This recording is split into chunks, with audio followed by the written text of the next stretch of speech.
तो hello guys, आज हम एक्सप्लेन करेंगे डरोरो सीजन 1 एपिसोड 4। एपिसोड की शुरुआत होती है और हमें एक लड़की को दिखाया जाता है जो एक घर के बाहर होती है। तब वो हयाकीमारू को देखती है और उसे देखकर वो उससे कहती है कि तुम वहाँ पर क्या कर रहे हो, क्योंकि वहाँ पर बारिश हो रही होती है। इतने में उसके बगल में डरोरो बैठा होता है। वो उसे बताता है कि हयाकीमारू सुन नहीं सकता, तो बोल के कुछ फायदा नहीं है। इसके बाद डरोरो और वो लड़की कुछ और बात करते हैं। जब डरोरो और वो लड़की आपस में बात कर रहे होते हैं, इतने में उनके सामने एक घायल व्यक्ति गिरता है। तब डरोरो उसके पास जाता है और हयाकीमारू को जंगल में कुछ बुरी आत्मा दिखती है, जिसके पीछे वो चला जाता है। और तब डरोरो हयाकीमारू के पीछे जाने लगता है। आगे जाकर हयाकीमारू रुक जाता है और तब वहाँ पर डरोरो भी पहुँच जाता है और वो देखता है कि वहाँ पर बहुत सारी लाशें और खून ही खून होता है, जिसे देखकर डरोरो डर जाता है और इतने में उनके ऊपर एक आदमी हमला कर देता है। तब हयाकीमारू उस हमले को रोक देता है और तब उस आदमी को देखकर डरोरो उससे पूछता है कि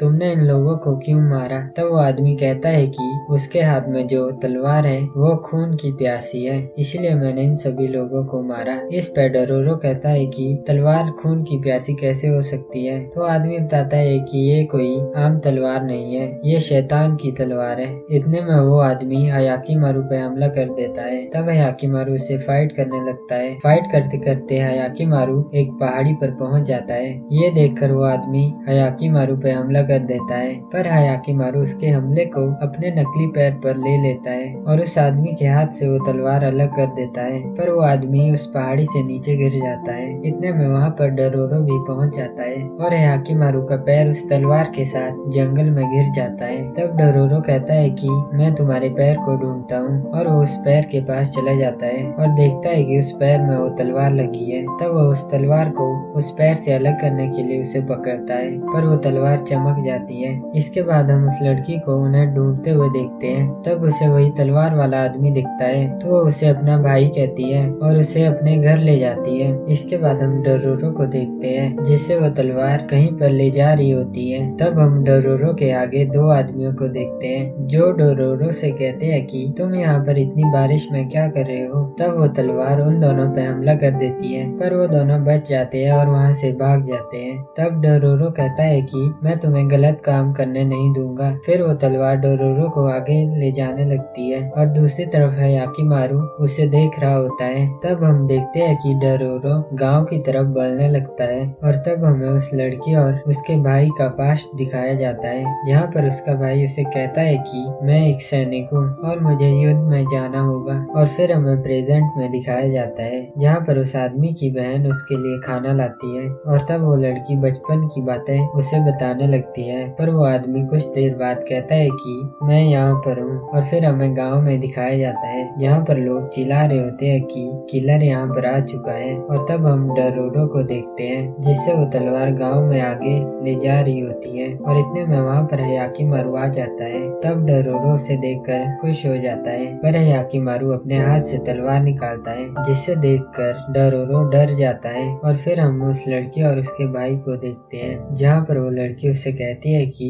चलो भाई अब हम घर चलते हैं। पर उसका भाई चुप रहता है, जिस पर वो लड़की उसे कुछ बोलने के लिए कहती है। और तब हम उस आदमी के पास्ट में देखते हैं, जहाँ पर उसका सेनापति उसे किसी को मारने के लिए कहता है, पर वो आदमी ये नहीं करता और अपने सेनापति से कहता है कि मैं ये नहीं कर सकता। तो उसका सेनापति उसे एक तलवार देता है और कहता है कि अपने आप को मार दो। तो वो आदमी उस तलवार को ले लेता है, पर जब वो उस तलवार को खोलता है तो वो उस बंधे हुए आदमी को मार देता है। और तब उसका सेनापति कहता है कि इस तलवार में काफी समय से जंग लगा था, और वो बताता है कि ये तलवार जब भी खून के संपर्क में आती है तो ये और भी तेज हो जाती है। और तब वो सेनापति उसे कहता है कि यहाँ पर बहुत सारा खून है, और वो आदमी जितने भी लोग वहाँ पर होते हैं उन्हें मार देता है। उन सभी बंधे हुए लोगों को मारने के बाद वो उस तलवार का नाम नीरू बताता है और वो सेनापति से कहता है कि इस तलवार को और खून चाहिए, और वो उन सैनिकों को भी मार देता है। और इसके बाद वो तलवार उसे और खून करने को कहती है। फिर हमें प्रेजेंट में दिखाया जाता है, जहाँ पर वो आदमी दुखी बैठा होता है और वो कहता है कि वो यहाँ पर है। और इसके बाद हमें डरोरो और हयाकीमारू को दिखाया जाता है, जहाँ पर हयाकीमारू डरोरो पर हमला कर रहा रहा होता है। तब वो तलवार डरोरो को कहीं और ले जाने लगती है, पर हयाकिमारू उसका पीछा करके उस पर हमला करने लगता है। और दूसरी तरफ हम देखते हैं कि वो आदमी वहाँ से जाने लगता है। तब उसकी बहन उसे रोकती है और कहती है कि यहाँ से मत जाओ, मेरे साथ रहो, पर वो आदमी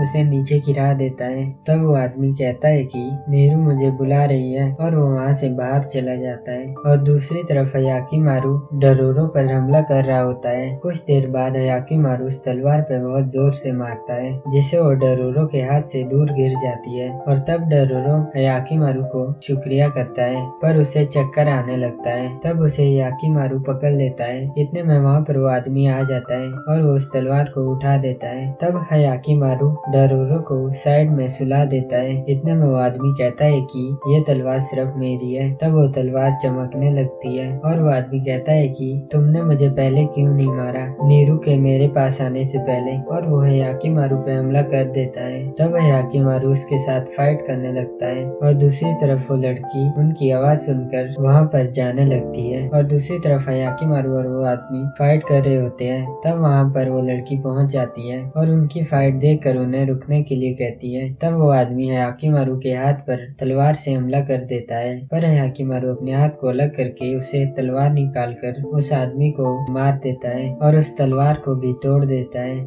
जिससे वो तलवार चमकना बंद कर देती है। इतने में डरोरो भी खड़ा उठ जाता है और तब वो हयाकिमारू के हाथ को उसे वापस लगाता है और वो लड़की अपने भाई के पास बैठती है और रोने लगती है। और इतने में हयाकिमारू को कान में दर्द होने लगता है और उसके नकली कान नीचे गिर जाते हैं। तब उसे उस लड़की की रोने की आवाज सुनाई देने लगती है। और दूसरी तरफ उस मंदिर में एक और मूर्ति टूट जाती है और तब हमें डियागो को दिखाया जाता है, जो उसी जगह पर बैठा होता है जहाँ उसने रिचुअल किया था। तब उसे कोई बताता है कि हमने हर जगह ढूंढ लिया है, पर हम उसे नहीं ढूंढ पाए। और चौथा एपिसोड यहीं पर खत्म हो जाता है।